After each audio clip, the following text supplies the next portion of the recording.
Pancakes बनवताना प्रथम पॅनला तेल लावा. नंतर गरम पॅनवर तेल लावण्याऐवजी कच्चा बटाटा घासून पहा. पॅनकेक्स समान रीतीने तपकिरी होतील आणि धूरसुद्धा येणार नाही. गाजर धुवा, सोलून घ्या आणि लहान तुकडे करा आणि सीलबंद प्लास्टिकच्या पिशव्यामध्ये तुमच्या रेफ्रिजरेटरच्या क्रिस्परमध्ये ठेवा. ते जास्त काळ ताजे राहतात. त्यांची चव टिकून ठेवता येते.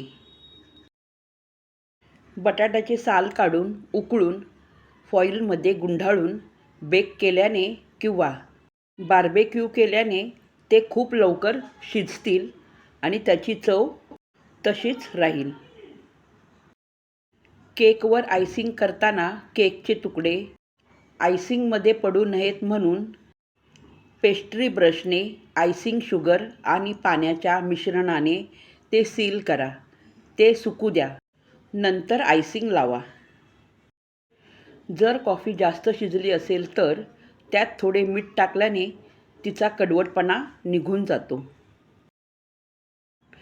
सलगमच्या भाजीमध्ये 1 चमचा साखर घालून शिजवून पहा आणि वाढताना मीठ घाला. विशेषतः सलगम कडू नसतात. कांदे सोलताना त्यांना लांबीच्या दिशेने अर्धे कापून पहा. यामुळे कांदा फाटणार नाही.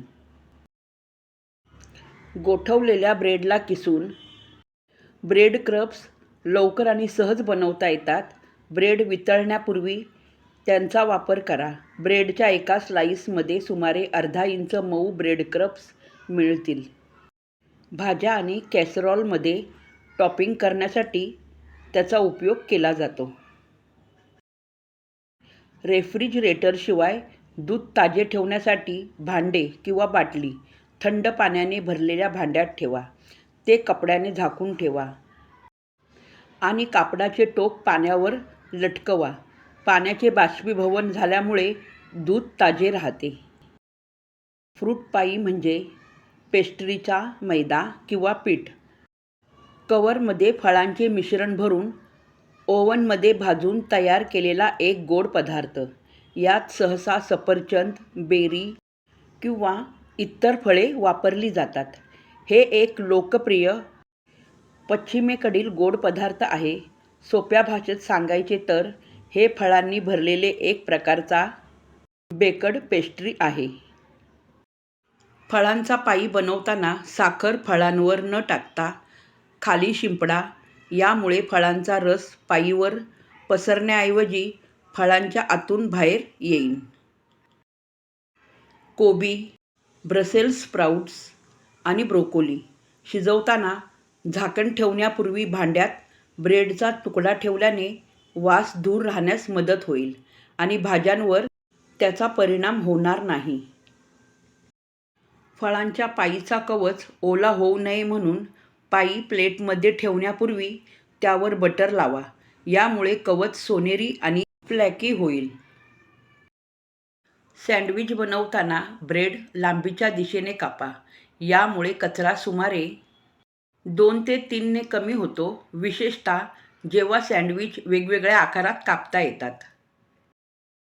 जर तुम्ही आधी थंड पाणी वापरले आणि प्रत्येक 4 कॉर्न पॉपसाठी 2 टेबलस्पून साखर आणि 2 टेबलस्पून व्हिनेगर टाकले तर कॉर्न पाण्यात तासनतास ताजे राहू शकतात.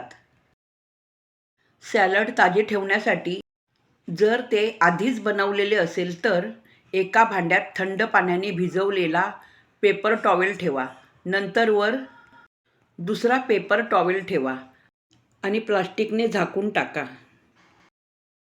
कडक मांस मऊ करण्यासाठी ते 1 ते 2 कप व्हिनेगर आणि 1 कप बीफ ब्रोथमध्ये रात्रभर मॅरिनेट करा.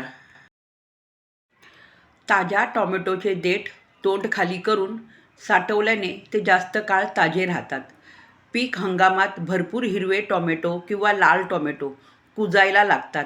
या युक्तीमुळे ताजे टोमॅटो ठेवणे खूप सोपे झाले आहे. शंख मासे, कोळंबी, क्लॅम, लॉबस्टर किंवा खेकडा उकळण्यासाठी प्रति अर्धा लिटर पाण्यात 1 चमचा मीठ वापरा. चिकन तळताना गरम तेलात पिवळ्या रंगाचा फूड कलरचे काही थेंब घाला, जेणेकरून त्याचा कवच सुंदर सोनेरी होईल. पाणी उकळवा, त्यात कॉर्न घाला, 6 मिनिटे शिजवा. नंतर हवे असल्यास कॉर्न काढून टाका. मंद आचेवर शिजवल्याने कॉर्न जास्त काळ ताजे राहतात. नमस्कार मंडळी, या रोजच्या वापरण्यात आलेल्या उपयुक्त किचन टिप्स तुम्हाला कशा वाटल्या मला कमेंट्स करून नक्की सांगा आणि आवडल्यास लाईक, शेअर आणि सबस्क्राईब नक्की करा.